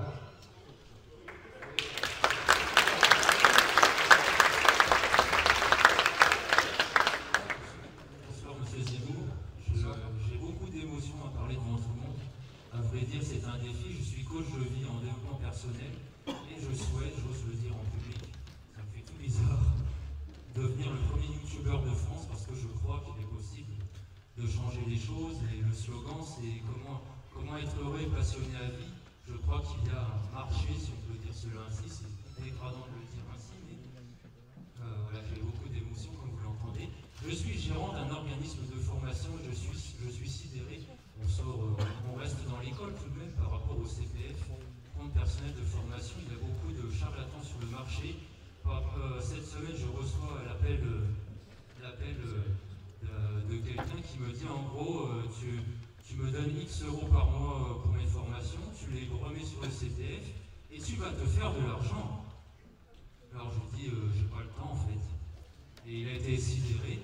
Donc ma question, je passe un peu du coq à l'âne, mais en lycée général, quand j'ai fait un BTS, brevet de technicien supérieur, il n'y avait pas de sport. Et ça m'avait scandalisé, donc ma question c'est, en plus de la pause à l'école, est-ce qu'on pourrait pas faire une centaine de pompes chaque matin avant de commencer? Merci beaucoup. Merci pour votre réponse. Merci beaucoup. Mais pour le sport, vous avez raison. C'est très important. Et c'est vrai que c'est pas assez... J'ai lu des chiffres incroyables sur le fait que la nouvelle génération est beaucoup plus statique et beaucoup plus que la précédente, que la nôtre, que celle des 40 ans. C'est assez impressionnant et c'est effectivement assez grave sur le plan de la santé publique et même de leur développement personnel et intellectuel, parce que c'est évidemment lié, ça maintenant tout le monde le sait. Bonsoir. Bonsoir aussi. Bonsoir Monsieur Zemmour. Tout d'abord, merci à vous pour être venu dans le contexte pour ce thème qui est l'école. Parce que je trouve que c'est un thème qui est très délaissé par la droite depuis la prière. Oui, effectivement, pardon. Oui, donc moi, alors, comme anecdote, à l'instar de ce qui a été cité précédemment, alors j'ai été assistant d'éducation dans un collège il y a quelques années. Alors fort heureusement, je n'ai pas connu d'élèves trans ou quoi que ce soit, c'est pas encore trop à la mode. J'ai eu des élèves d'origine maghrébine qui faisaient du prosélytisme en parlant du ramadan, en demandant à leurs camarades de classe, aux profs, aux surveillants, est-ce que tu fais le ramadan et tout, etc. Lorsque c'était l'Aïd, on avait un taux d'absentisme qui était de 100% chez tous les élèves musulmans, c'était incroyable. Chaque fois, celui d'absence, c'était fête religieuse, le père qui était absent, je sais pas quoi, vraiment qu'ils étaient malades, ou alors raison familiale, il y avait toujours quelque chose, c'est incroyable, et que ce soit turc, comme albanais, comme maghrébin, il n'y avait pas de jaloux. Et une fois, il y a des musulmans qui m'avaient demandé si je faisais le ramadan, je leur ai dit, bah déjà je ne suis pas très contre, et si tu me poses la question, bah, tu confirmes à la chambre de la laïcité comme tout le monde, c'est ça les valeurs de la République. Donc ça m'a permis un peu de faire une attaque sur un angle assez politiquement correct. Mais par contre, une autre anecdote qui m'avait plus choqué, par contre, c'était l'association LGBT, qui intervient pendant 2 jours, donc devant toutes les classes, donc de la 6e à la 3e. Cette association LGBT, alors elle faisait soi-disant un cours de lutte contre prévention, lutte contre l'homophobie. Bon, on peut se dire, ouais, pourquoi pas. Et puis un jour, une professeure était absente, donc du coup, j'ai dû aller avec la classe assister au cours de prévention, lutte contre l'homophobie. Alors il leur raconte que l'homosexualité, transgenre, c'est tout à fait normal et tout, etc. Bon, bref, admettons. Mais alors après, là où j'ai vraiment été sidéré, c'est qu'au vidéoprojecteur, on leur a montré des homosexuels pendus en Iran, et on demande à des gamins de 4e, est-ce que vous trouvez ça normal? Alors bon, à part si on est un monstre, forcément, tout le monde était sidéré, personne ne pouvait répondre, quoi. Et juste après, slide suivant, photo la même photo en 2013, un papa et une maman, est-ce que vous trouvez ça normal?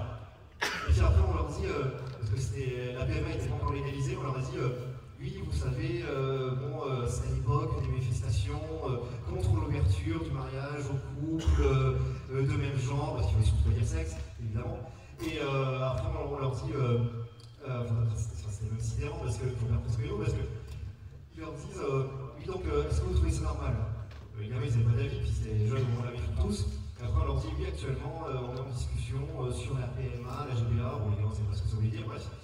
Et ils leur expliquent ce que c'est, et puis après, ils disent, et c'est vrai que ça m'a vraiment choqué, ils leur disent, non, mais vous voyez, actuellement, c'est interdit, nous, on trouve que c'est pas normal. Alors là, bonjour la neutralité du service public, une association qui est agrémentée par le ministère vient pour faire une prévention lutte contre l'homophobie, et ils en profitent pour faire la promotion de la PMA et de la GPA.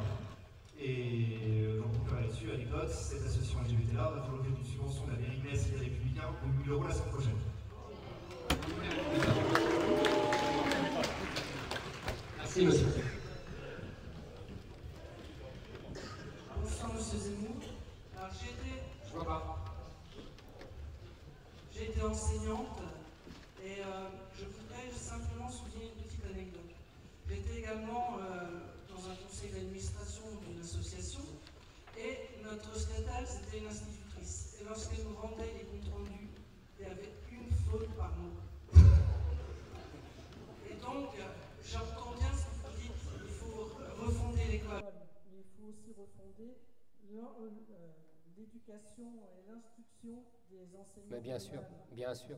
Parce qu'aujourd'hui, je suis désolée, mais quand je lui disais, mais comment peux-tu expliquer des règles d'orthographe ou de grammaire à des élèves alors que toi-même tu ne les appliques pas? Ça fait rien, je leur distribue des fiches. Et puis la deuxième petite anecdote, enfin non, plutôt la précision, vous parliez tout à l'heure que pour les étudiants en médecine, le numerus clausus avait disparu. Oui, c'est vrai, sauf que si vous regardez aujourd'hui les questions qui sont posées aux étudiants, vous avez 2 questions sur le genre et vous avez une deuxième question sur l'homophobie, etc. Et ce sont les questions qui ont les plus hauts coefficients. C'est pas possible. Vous pourrez me montrer ça par écrit? Vous pourrez l'envoyer à parents vigilants?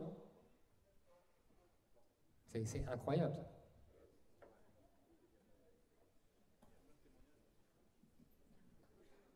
Ah, mais je vous remercie, hein, madame.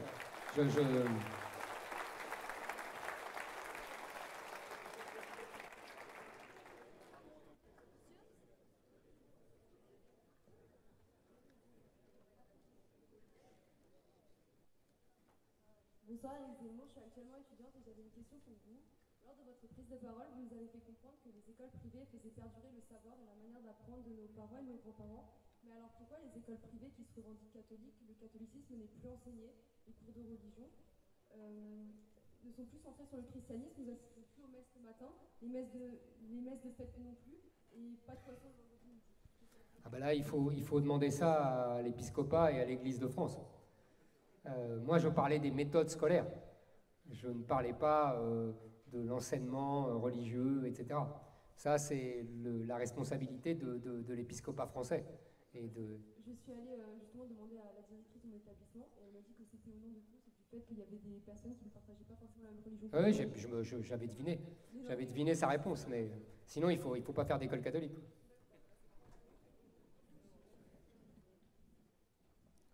Bonjour. Bonjour, monsieur.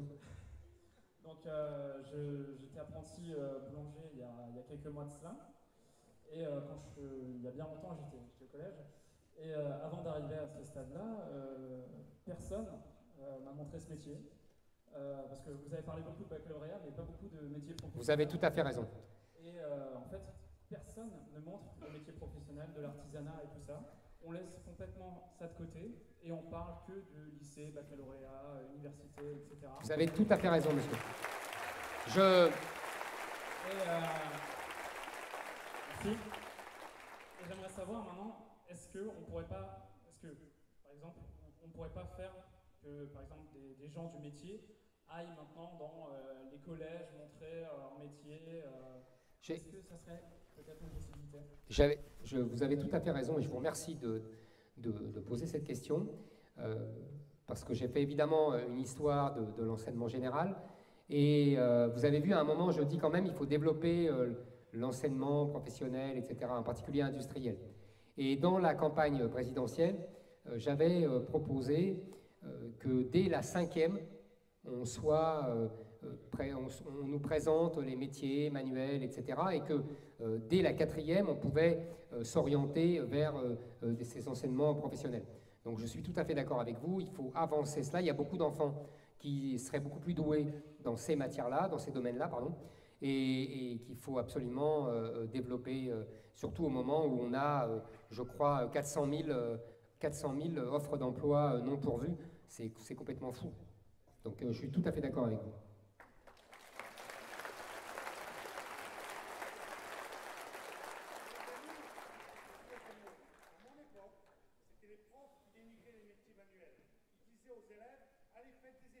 C'est vrai. Oui, bien sûr, vous avez raison.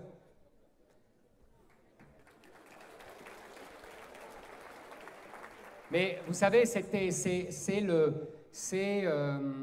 comment dire, le génie et la bêtise française. Voilà. On aime tout ce qui est intellectuel, littéraire, etc. Pour notre plus grande gloire. Attendez. Et en même temps, on a complètement tort parce qu'on a négligé, méprisé et déconsidéré tout un savoir-faire français. On avait au XVIIIe siècle les meilleurs artisans du monde. Et c'est très triste qu'on ait perdu tout ça. Donc vous avez tout à fait raison. Ce sont ces mêmes profs qui votaient à gauche et qui votaient toujours à gauche et qui maintenant vont pleurnicher parce que les élèves les frappent.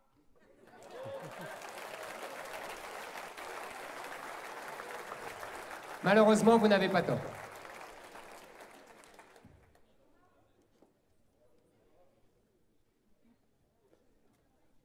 Bonjour. Bonjour madame.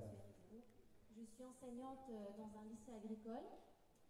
J'ai été candidate aux législatives dans la 4e circonscription du 67. Alors évidemment, comme mon collègue,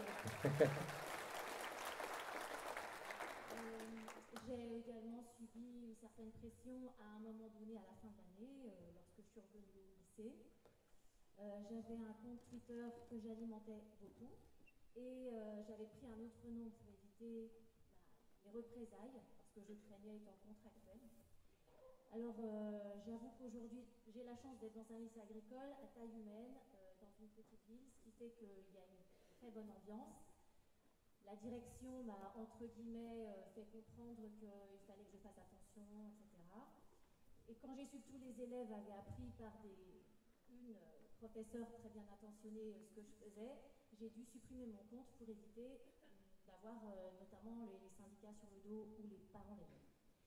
Alors aujourd'hui, il y a une photo de vous et moi qui circule sur votre Facebook et puis sur mon Facebook puisque je suis auteur. Et évidemment, les élèves, au nom de l'ont vu. Et à la rentrée, j'ai pu remarquer régulièrement que les élèves me regardaient comme ça en fronçant les sourcils et puis en regardant leur téléphone. Et j'entendais le mot raciste. Donc dès qu'on est avec M. Zemmour, forcément on est raciste. On est d'extrême droite. Moi je vous avoue que mes élèves m'aiment beaucoup. Je les aime en retour énormément. Et tout se passe très bien jusqu'au moment où on voit une photo de quelqu'un avec M. Zemmour. Donc je sais qu'il y a des journalistes ici dans la salle. Et lorsque j'étais candidate, j'ai eu un article et je tenais absolument à ce que le mot extrême droite ne participe pas, ne me soit pas collé comme une étiquette, parce que déjà le gouvernement ne nous classe pas dans cette catégorie, merci. Nous sommes dans la droite, voilà. Et il n'y a que les journalistes qui régulièrement nous collent cette étiquette. Et j'avoue que ça me tient à cœur de leur dire que ceux qui ne font pas, je les remercie énormément, parce que c'est un poison qu'on veut absolument nous faire porter. Moi, je crois d'ailleurs comme Éric Lolo que je suis d'accord avec lui lorsqu'il dit que vous avez certains côtés de gauche, de l'ancienne gauche, et pas de la gauche. Et voilà, donc comme je suis un petit peu kamikaze aussi, je voulais juste vous dire une anecdote, puisque c'est ce que vous nous demandiez. L'année dernière, j'ai écrit au syndicat parce que j'ai remarqué qu'ils nous envoyaient des mails en écriture inclusive. Alors à l'époque, comme M. Blanquer était encore ministre, comme ça, naïvement, j'ai dit je ne comprends pas, je croyais que l'écriture inclusive était interdite. Et alors, comment se fait-il que, puisque je suis une femme, d'ailleurs je me permets de leur dire, je leur dis que je fais de l'humour, et comme on nous dit que les élèves dyslexiques de qui on est censé s'occuper ne comprennent rien et qu'il des choses en couleur, plus gros, etc. Je me dis, mais comment font-ils? Il y a des enseignants qui écrivent en écriture inclusive. En tableau? Je ne sais pas, mais en tout cas, moi je reçois des mails régulièrement en écriture inclusive. Bon, voilà, j'ai voulu faire le cours, évidemment, je me suis fait un petit peu rabouer en disant que ça avait été une, comment dire, les syndicats avaient voté, je ne sais plus le terme, au niveau national, et que donc il se passait largement de mon avis. Et apparemment de l'avis du ministre. Exactement. Voilà, sinon je remercie quand même mes collègues qui, contrairement à mon collègue, me respectent tout à fait, et dans la mesure où je respecte la laïcité à l'école et je parle de la politique, et donc pour moi tout va très bien. Merci.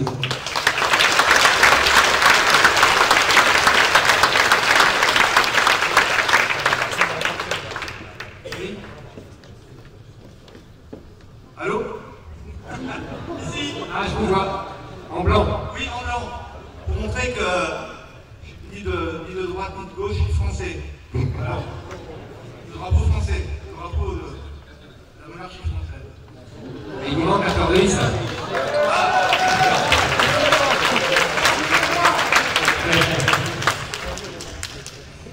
C'est un très grand honneur de pouvoir vous parler comme ce soir, et je vous remercie. Vous aviez dit tout à l'heure que, très justement à mon sens, qu'il convient de prendre les armes utilisées par nos adversaires, en somme, et vous aviez mentionné à cet égard les parents vigilants, ce qu'a fait la gauche pendant des décennies, la retourner contre elle finalement, et à notre profit, mais au profit des générations à venir. C'est ça l'essentiel. Donc c'est une manière d'art martial en réalité, qui est d'utiliser la force de l'adversaire pour mieux s'en servir et pour mieux désarçonner l'adversaire et le faire chuter.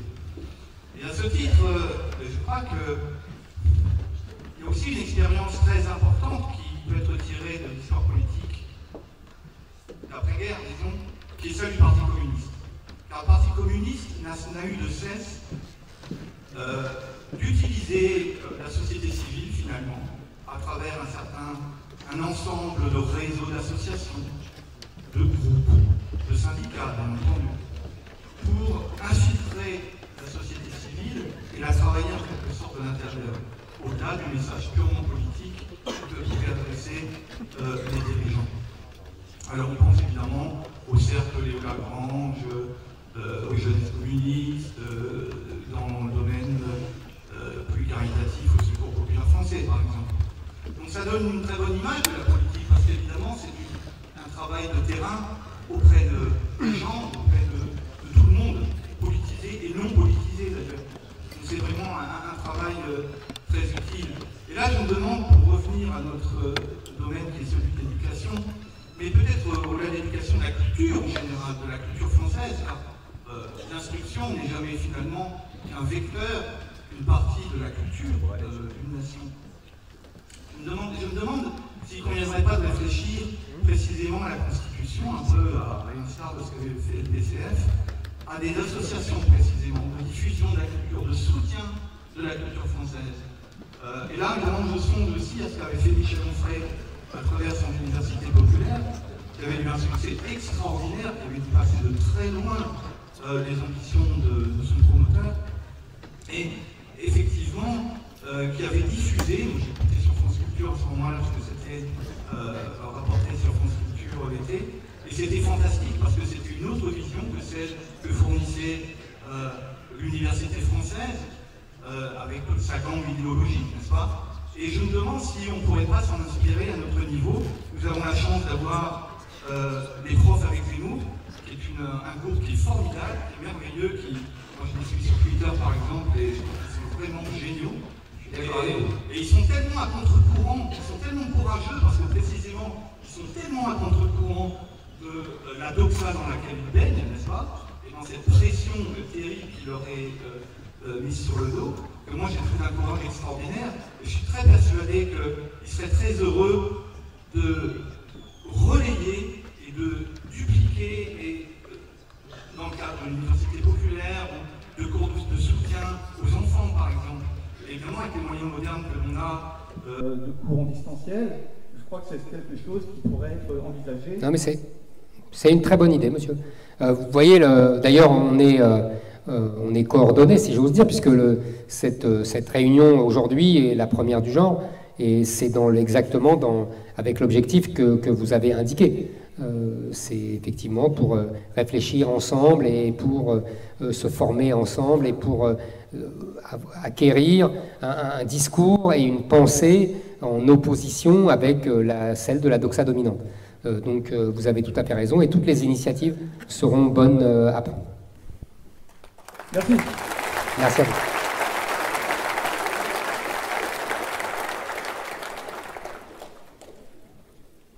Bonjour, monsieur Éric Zemmour. Je vous vois pas. Je suis devant. Ah, pardon. Je suis collégien, mais cette histoire ne se passe pas dans mon collège. Cela se passe dans le collège de mon meilleur ami.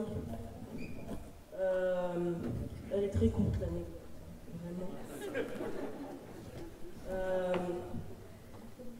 Ils ont retiré toutes les croix pour un surveillant musulman. Et comme dirait M. Nicolas Sarkozy, président de 2007 à 2012, mais quelle indignité.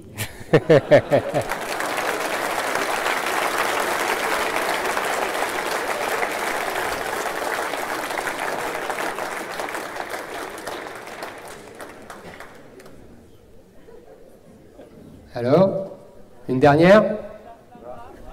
Alors une dernière, je ne sais pas, parce qu'il y en a d'autres qui... Ah bon, parce que je voyais personne ne se lever, alors... Allez-y, allez-y, allez-y. Et d'autres suivront. Bon, bonsoir, monsieur Zemmour. Bonsoir, monsieur. Bon, je tiens à dire, ça a déjà été dit, mais je le redis, ça c'est un véritable honneur pour nous tous. Merci, de monsieur. D'être ici, de vous écouter et de pouvoir échanger. Donc, un grand merci à vous.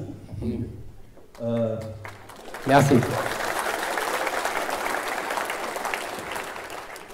Moi, je vais vous partager mon expérience personnelle et ensuite je vous poserai une question. Voyez-vous, moi j'ai été dans un lycée privé, catholique, Notre-Dame-Saint-Joseph à Épinal, pour ne pas les citer. Parce que j'entends dire que, c'est un peu un lieu commun, si je puis dire. Les lycées privés, on considère que l'idéologie ne s'y serait pas. Non, c'est pas aussi catégorique, vous avez raison. Attention, je suis d'accord avec vous, ce que vous avez dit, mais j'ai entendu, longtemps on m'a dit dans les écoles privées, catholiques, il y a moins cet ancrage idéologique, notamment de la gauche. Bon, effectivement, vous avez raison, c'est beaucoup plus compliqué que ça. Une anecdote, c'était en cours d'histoire géopolitique. J'entendais mes camarades de classe qui parlaient, à l'époque, vous étiez encore sur CNews, et on entendait déjà Zemmour président par-ci, Zemmour président par-là. J'entendais du coup des camarades de classe qui étaient très orientés vers le rouge, qui ne voyaient pas d'un bon œil votre potentielle candidature. Bon. Moi j'entends ça, je me retourne, à l'époque je me questionnais sur cette candidature, mais je partageais grandement vos idées. Alors je me retourne et je leur explique qu'ils avaient une vision assez réducteur de qui vous étiez, de votre discours, parce que bon, je ne vais pas vous faire un dessin, mais grosso modo, Éric Zemmour, c'était le fascisme, c'était le racisme, et j'en passais les meilleurs. Bon. Qu'est-ce que j'avais pas dit là? Le prof, sur un cours de 2 heures, a mis 1h30 à parler de vous, et pas en bien, ça je peux vous le dire, il avait passé, vous savez, il nous avait ressorti le fameux passage sur On n'est pas couché, vous étiez face à notre chère Léa Salamé. Ah, on parle des choses qui fâchent, n'est-ce pas? Bon. Et bon, ça c'est un exemple parmi tant d'autres, mais je tiens bien à préciser que dans les établissements privés catholiques, certains sont intègres, mais il y en a beaucoup qui sont également, ont il y a une forte présence gauchiste à l'intérieur, n'est-ce pas? C'est les survivants de la JOC? Sûrement. Bref. Bon, j'ai fini par me sauver de cet établissement, je suis entré à la fac, à l'heure actuelle je suis en 2e année d'histoire, en fac de lettres. Alors le gauchisme m'a suivi, premier jour de rentrée, les cocos avaient collé des affiches sur le portail d'entrée, ça piquait un peu les yeux dès le matin de voir du rouge partout. Pardon. Par contre, autant si dans mon lycée il y avait très peu de voilées, il y en avait, mais très peu nombreuses, la fac, on ne parle pas de voler, mais c'est la burqa. Il y a des élèves en burqa et ça en choque plus d'un, mais on n'a rien le droit de dire. Rien le droit de dire. Parce que si on dit quelque chose, on est vilipendé, on est accablé. Je sais pas, j'ai plein d'anecdotes où je peux en raconter, mais comme d'autres ont envie de parler, je vais pas m'éterniser, mais c'est juste pour vous, voilà, vous dresser un peu le tableau. Moi, le gauchisme, c'est une longue histoire. D'amour, je sais pas, mais c'est une longue histoire. Bon. J'en viens à ma question. Qui n'est pas, vous m'excuserez, mais qui n'est pas simplement orientée sur l'école. Voyez-vous, vous nous avez mis en garde contre tous les dangers que la France, qui planaient sur la France. L'immigration, l'islamo-gauchisme, le grand déplacement, le grand remplacement, le grand endoctrinement. Il y a également un autre danger qui plane sur notre pays. Et j'aimerais savoir, vous, quelle est votre position par rapport à tout ça, qui est une sorte de lobbying qui est encore au-dessus de tout cela. Je ne sais pas si vous connaissez le World Economic Forum, dirigé par justement, parce que j'avais parlé de Klaus Schwab, mais il n'est plus président du World Economic Forum. Enfin, toujours est-il que cet organisme qui tend à vouloir créer une sorte d'état supranational, l'effacement des nations, l'effacement de l'ancien monde, en fait. C'est ça l'objectif final pour construire ce qu'on appelle un nouvel ordre. Ça, il y a également toute l'influence de ce que j'appelle les loges obscures en France et ailleurs en Europe. Donc j'aimerais savoir, vous, qu'est-ce que vous en pensez, qu'est-ce que vous préconisez contre ce danger qui plane sur toutes les nations européennes? Oui, écoutez, je ne mésestime pas effectivement l'influence, la puissance de ces organisations qui représentent d'abord une grande puissance financière, complètement, donc économique, donc politique, qui se réunit régulièrement, on sait, à Davos, etc.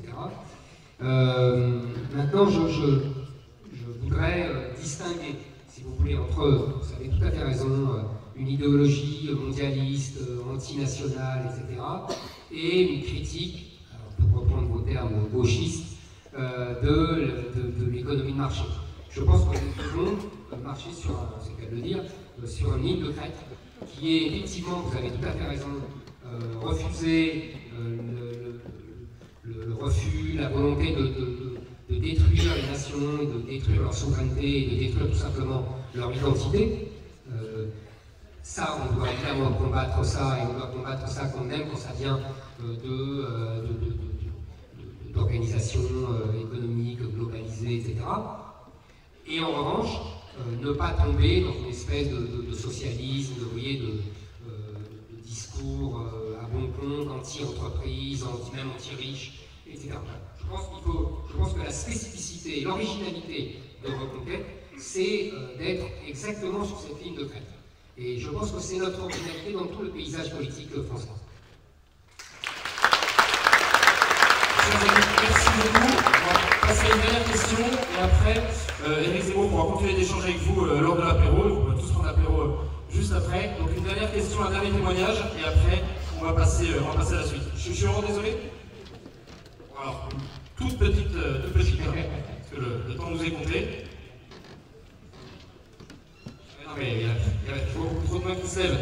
Ça va être très compliqué parce que le temps presse.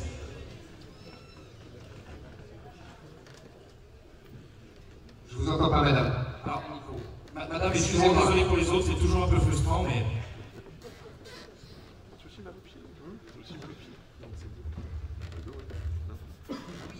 Bonsoir, madame.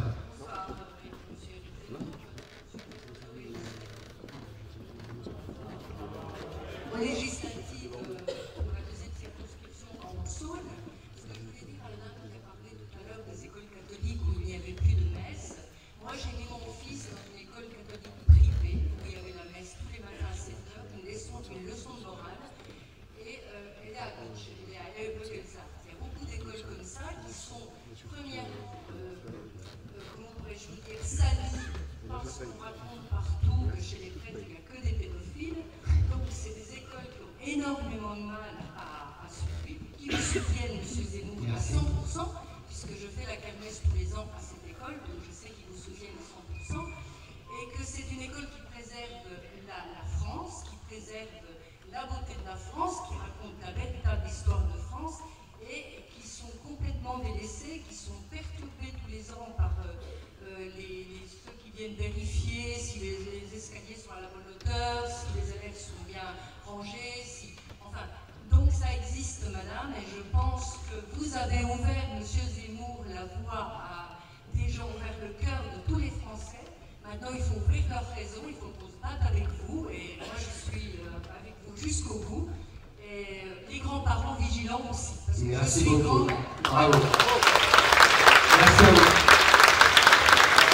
Merci beaucoup, chers amis, et je vais vous demander de vous lever pour la Marseillaise.